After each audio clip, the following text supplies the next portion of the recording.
Welcome to Cosmic Scene with Jill Jardine. I'm your host, Jill Jardine, Master's in Counseling Psychology, professional astrologer, psychic healer, and yogi. In this episode, my guest is Christine O'Shaughnessy, author of a brand new book, Mindful Presence in Leadership, Releasing Burnout, Chaos, and Stress. Christine has been a healer, meditation teacher, yoga teacher, and corporate coach for many years. Stay tuned to hear what she has to share. Welcome to the episode featuring my guest, Christine O'Shaughnessy. Christine O'Shaughnessy is the founder of Mindful Presence, which provides executive coaching and mindfulness training to corporations, groups, and individuals, helping them thrive in emotional intelligence, leadership, and creativity. By integrating mindfulness into executive coaching and leadership training, individuals can cultivate core social competencies that drive growth and enhance the way they speak, listen, and act, leading to more mindful communication. Christine is passionate about helping clients develop better responses to life's challenges rather than reacting automatically and habitually. Her areas of focus include enhancing emotional intelligence, thinking strategically and motivating others, achieving goals in a guided, efficient, focused, and profitable manner, responding appropriately to high-stress situations, effectively managing difficult employees, developing self-awareness and emotional control, while increasing empathy, understanding, and the ability to manage relationships, boosting creativity and the ability to innovate beyond self-imposed limits, and improving overall quality of life and well-being. Christine's understanding of the effects of stress on health as people advance in their careers has inspired her to incorporate mindfulness into daily life as a vital tool. She works with a wide range of executives and corporations, including nonprofits, investment and financial management firms, technology companies, healthcare organizations, and educational institutions. Her focus is on helping individuals achieve work-life balance while enhancing performance, communication, and fostering greater behavioral flexibility. Christine brings a wealth of knowledge from her previous career as a corporate executive into her mindfulness training, guiding individuals to become more mindful leaders in the workplace. She has served as the managing director of a search and consulting firm, the director of sales for a software company, and as vice president and senior credit analyst at Loomis Sales and Company, an investment management firm in Boston. She holds a BA in finance and an MBA from Babson College. Christine has completed intensive training programs, including Procter & Gallagher's 6-month leadership development program, Thinking into Results, and Diamond Mind Consulting, and is an RYT, registered yoga teacher, 200-hour certified. She has been teaching workshops and leading corporate retreats since 2004. It is an honor and pleasure to welcome my guest, my colleague and friend, Christine O'Shaughnessy. Welcome, Christine. Hi, Jill. So glad to have you here. I'm so excited about your new book, Mindful Presence in Leadership, Releasing Burnout, Chaos, and Stress. We all want to hear what led you to that process of writing this amazing book. And what can people look forward to in the book when they order it? Yes. So thank you for having me. First of all, I'm really excited to be here. And what led me to the book is my own experiences. So having come from a background of finance and investments and had some health issues, which is all written about in the book, I was instructed to learn what was influencing my mind, because really it was my mind that was getting caught in what was happening and that I did have some control over it. So it was an opening experience when I went and just did one of John Kabat-Zinn's MBSR programs, mindfulness-based stress reduction programs, which are pretty well known. And I learned how to relate to my stress. I learned how to tame my inner critic. I learned how to emotionally regulate, all things that are really needed in order to be successful in our corporate environments, at home, whether we're a parent, whatever we're doing. If we do not have a healthy, stable mind and we are not leading from our internal presence of awareness, we are not our best selves. Right. This is a key to basically surviving in our world these days with all the craziness out there. You need to be able to be mindful, go within, and like you say, harness your mind or work with it so it doesn't sabotage. So, would love to hear more about what the book is sharing and what you have to share about your process that led you there. So, my belief is leadership and mindfulness may seem mutually exclusive. However, to be an effective leader, you must maintain a clear mind. And in order to do that, you have to create order in your mind. So, in order to lead others, you must first know yourself and understand who you are.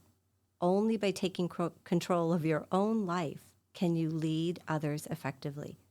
If you can't control yourself, how will you lead others? So, my book is exploring ways to cultivate your own inner leadership by examining your mind and understanding how it shapes your behavior. Beautiful. People need that skill wherever they work and whatever they're doing. So, this is such a gift that you're offering up to humanity. What else can you share about the book, Christine? So, one of the things for me, my purpose in writing it is really to reach a broad audience. And so I do a lot of individual coaching. I do a lot of trainings in corporations. And my goal is to do more of that work where I can influence a broader spectrum of individuals and corporations. So to me, the best way to get this information out was through writing a book. Okay, so right from the get-go, I think we should share with listeners how they can get the book and how they can contact you and perhaps work with you. So can you share that information? Sure. So my website has all of my information. It's www.mindfulpresence.net. And all the ways to contact me are on that website. Excellent. And my book is out on Amazon. It will be in Barnes & Nobles shortly. And it is on Kindle and Porchlight. Beautiful. Thank you. So one of the other things I wanted to just mention about the book is we are all leaders. Rather, we're a rock star mom, we're a CEO, we are a firefighter, we're a brother, a sister, a parent, a caregiver. It doesn't matter what our role, if you will, in life is, what our career is. Leaders distinguish themselves by taking action where others hesitate. And this starts with self-awareness and self-control. And that begins with understanding the nature of your mind. So developing this inner leadership is essential, encompassing a deep understanding of one's mind, their behavior, and their attitude. And this internal strength of mind fosters courage, self-confidence, and a positive outlook. So effective leaders inspire and make others feel valued. I love that, how we're all leaders in some aspect in our lives. So I feel this book is very empowering with what you're sharing. And wisdom is knowledge, understanding about the mind and how it can be haywire and we wonder why we're in chaos, or we use mindful presence and we can then have the life that we're striving for and things feel like they're less out of control. And as you said, there's less burnout, chaos, and stress. Exactly. Your results in life reflect your mind state and your habitual nature. And so often we get in habits thinking that everything that's happening is out of our control, or it's based on circumstances or conditions that we're in, or it's based on race or how we grew up or our culture. But it's really about the health of our mind and how we see ourselves in relation to others. And we really have to be in this heart-centered space where we have empathy and compassion, not only for ourselves and whatever our circumstances have been in life, and for others. Beautiful. These are, it sounds so simple, but again, in application and practice, it does take work. You have to be quite vigilant with watching what is running across your mind stream and what kind of thoughts are those? Are they sabotaging? Are they empowering? Are they going to help you complete a task? Are they going to help you to make a gain of some sort? Or are they, as you said, the repeating mind patterns, the repeating thought forms that are actually self-sabotaging in nature? So this sounds like a gift to help people be aware, first of all, and then break out of these sabotaging patterning. Yes. One of the analogies I like to use is we're riding a ship. So one of the things I talk about in my book is right thought or wholesome thinking. And right thought and wholesome thinking is when we notice that our mind's going into things that are unwholesome, unnourishing for the mind. I like to refer it as Twinkies, right? Instead of feeding our mind Twinkies and Hostess cupcakes, we want to be feeding it carrots and green leafy vegetables. And that's our thought. So what are we feeding our mind all day long? Right. As I say, energy flows where attention goes. I think one of the biggest currencies that we have and we have control of, unlike the stock market or other factors, inflation and other things, we can have control of our mind, and thus lies our power, as this book seems to be exhibiting and explaining and giving people technique and advice how to work with it. I love this. Exactly. And one of the things, the only thing that we are certain of in life is that it is inherently uncertain. Exactly. Everything is out of our control to some extent. And so we have to be able to rest in that and accept it. Right. There is comfort in not knowing. That shift should happen in order to be okay. Everybody is looking for security or safety from a situation, circumstance, other person outside of themselves, but you're unlocking the key of how the mind can give us that sense of stability and security despite what is happening out there. And you just mentioned one of the chapters in my book when you said not knowing, it's called the don't know mind. I love And it. that is a practice in itself. I haven't read the book yet, so I'm glad that I'm tuning into some of the fruits that we can get from reading it. Tell me a little bit about that chapter. So it's really looking at when our mind is constantly wanting to know everything, to have control. I usually identify that as a mind of somebody who's a perfectionist, really doesn't like transitions, doesn't like not knowing what's next. We train the mind to rest in not knowing, and we pull in the phrase don't know. So every time your mind starts worrying about, am I going to win that account? Am I going to get a raise? Is the market going to crash? We say, don't know. And it may make us feel really uncomfortable, but we keep coming back to that training. So the mind wanders, we start to worry, we get overwhelmed, and we say, don't know. And then we come back to the breath or the body. And then the mind may go again on something else, and we say, don't know. Come back to the breath and the body, or whatever the anchor is for you. And so it allows the mind to rest in not knowing. Because when the mind can rest in not knowing, it creates a mind that is at ease.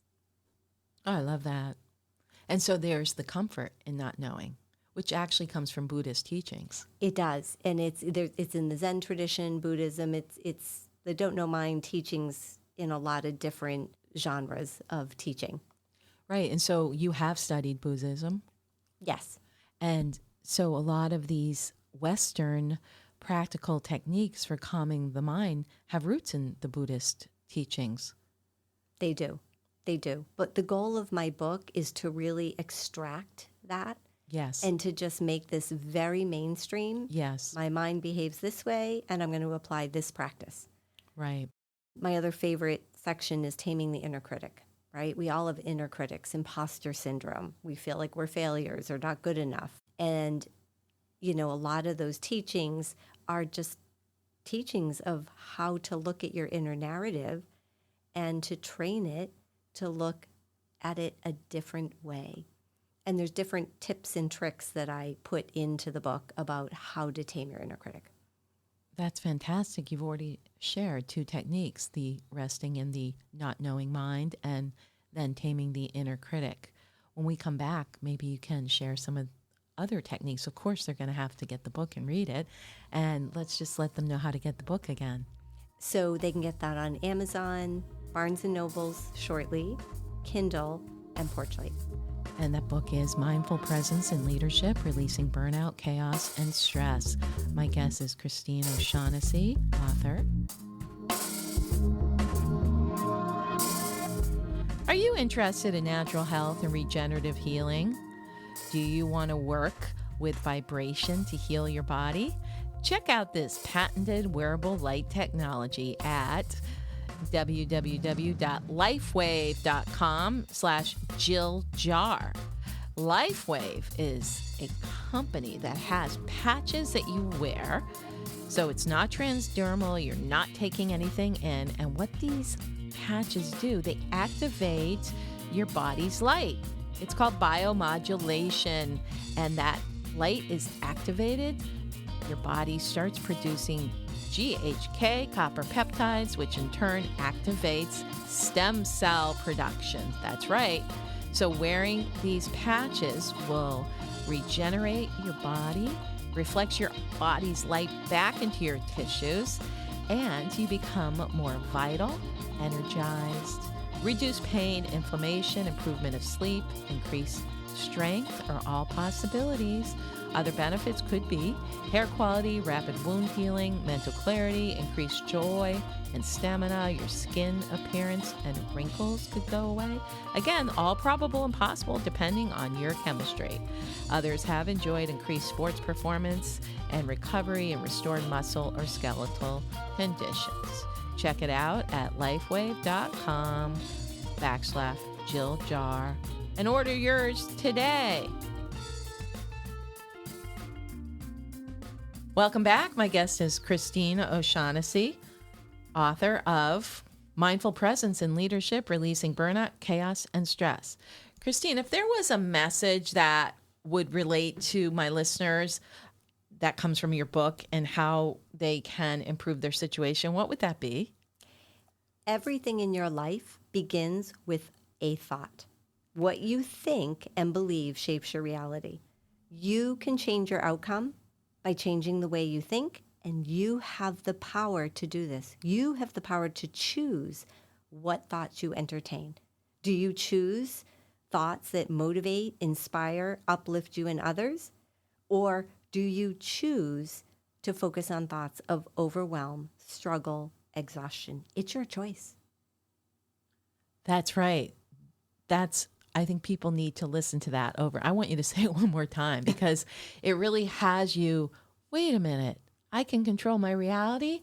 I can control my life simply by what I put in my mind, what I expose myself to. And people need to think of this.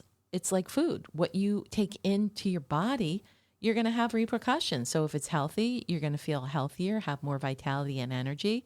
If it's toxic, if it's not healthy, you're going to feel like crap. So the same thing goes with your thoughts. I want to hear that phrase once again. Yes. What you think and believe shapes your reality. Everything begins with a thought. You can change your outcomes by changing the way you think. And you have the power to choose your thoughts. Choose thoughts that are motivating, inspiring, and uplifting. And shift your internal dialogue to replace these low energy words like struggle, overwhelm, exhaustion. If that's all you're talking about and thinking about, that is all you're going to feel. Exactly. You're creating your reality. Yes. So what would be a technique to help somebody who's at level, at the ground level with this? They don't know how to change that recurring fear or anxiety. Oh my gosh, I'm going to be driving in traffic. It's going to be crazy. Oh, I hope I don't get in an accident.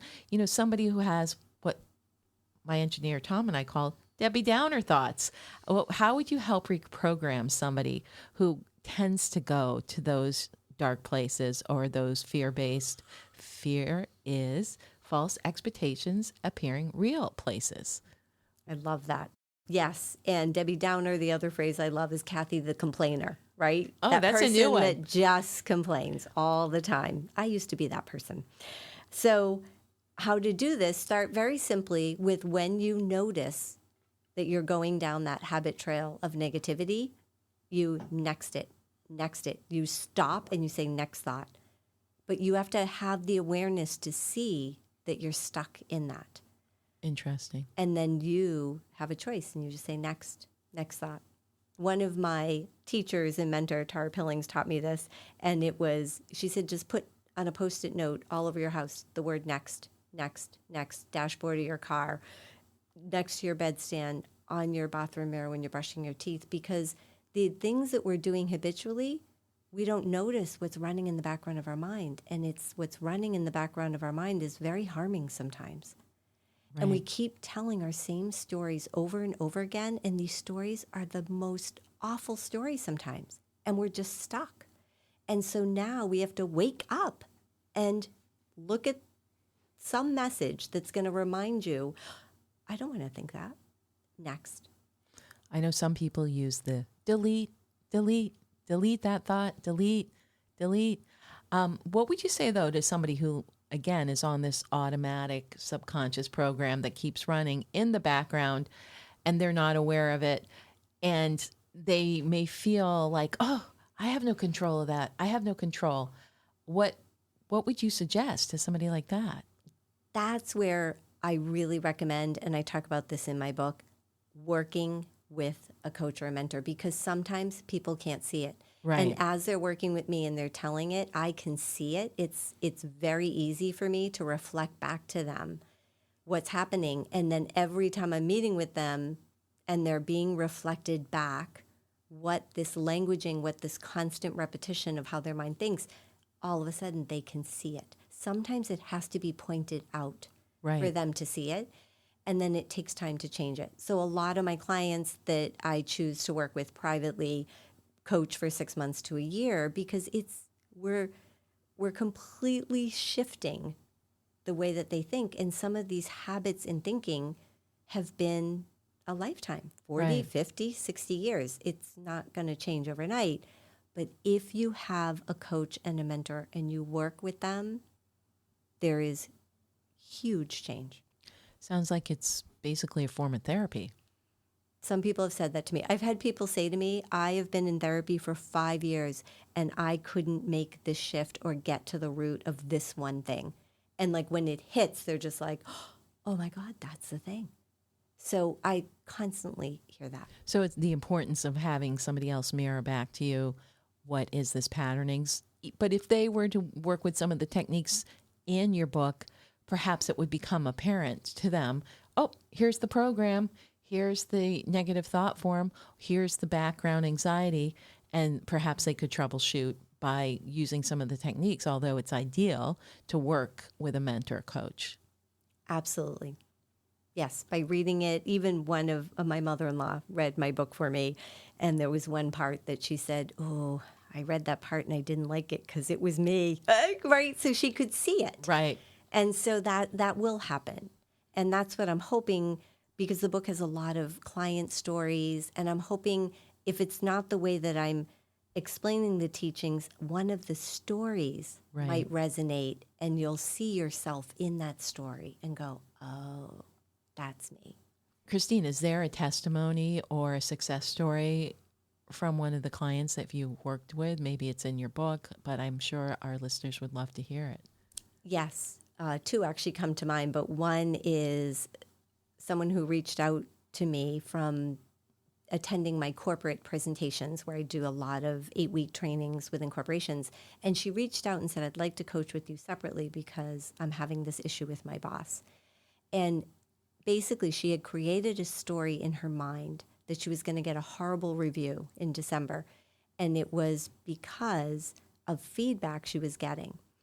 And what it was the story she was recreating. And the feedback that she was getting was, you're not being effective. And when she would go back to her boss and say, well, what does that mean, I'm not being effective?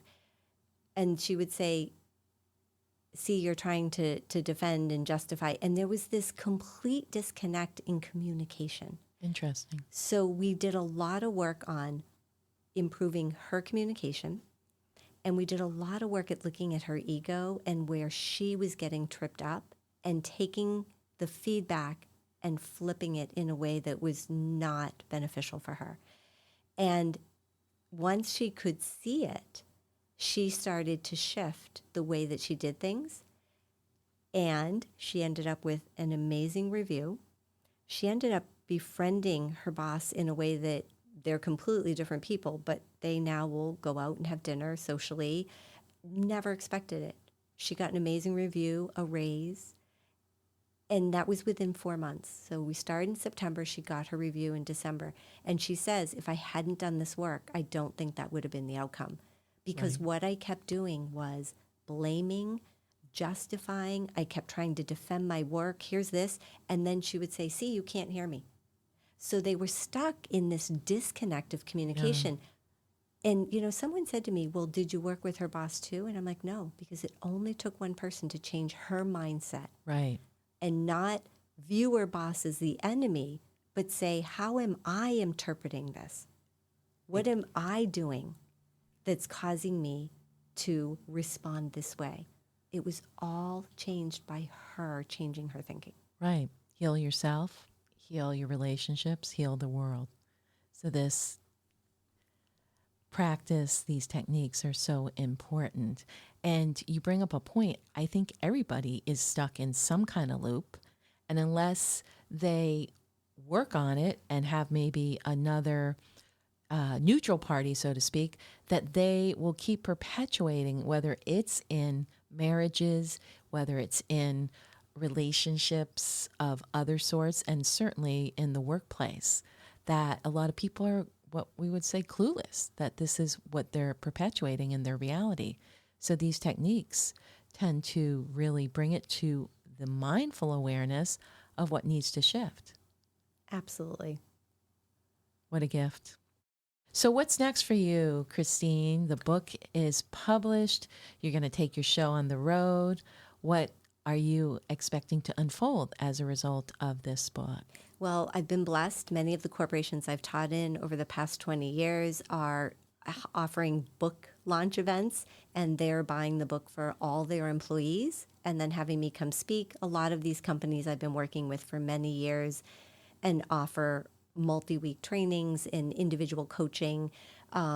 So that I love doing because my purpose is to reach as many people as I can to give them hope, to understand that they can change their mind and change their lives. And then doing large keynote speaking events, which is my favorite, to whatever it is, universities, corporate events. I do a lot of executive leadership programs where people have me come in for a day or two and run part of the leadership program. And it's wonderful. That's fantastic. Now, what would you say to my listeners who are not here in the United States, maybe in Australia, maybe in India, maybe in Sweden, how this work could benefit them?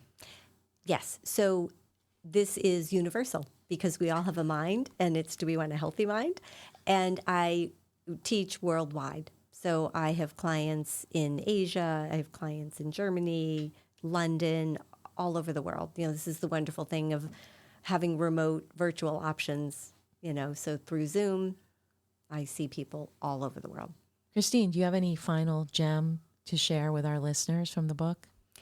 Yes, I really want to inspire people to buy the book and recognize that you have the potential to achieve anything you want in life, but you must decide, commit, and start where you are today with what you have. No excuses. And without feeling bad about your starting point. Recognize you're beginning something new, and that takes courage. And you have to do it even when you don't feel like it and when you're having a bad day. This is a lifelong commitment.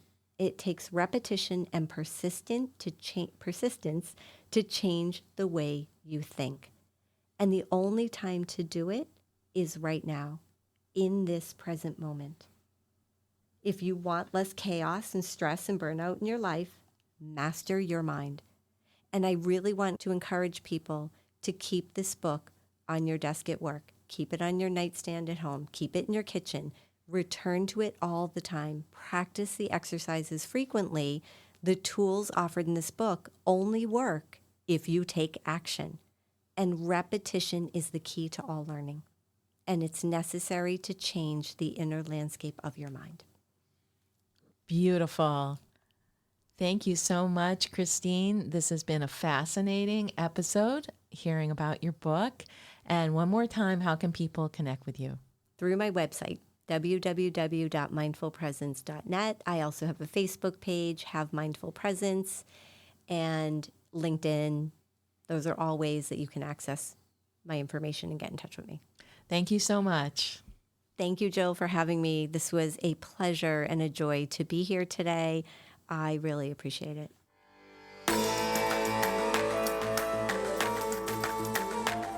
I hope you enjoyed this episode featuring my guest, Christine O'Shaughnessy. Remember to download, share, subscribe, and give us a 5-star review. This is Cosmic Scene with Jill Jardine signing out, sending mindful healing vibrations through the quantum field.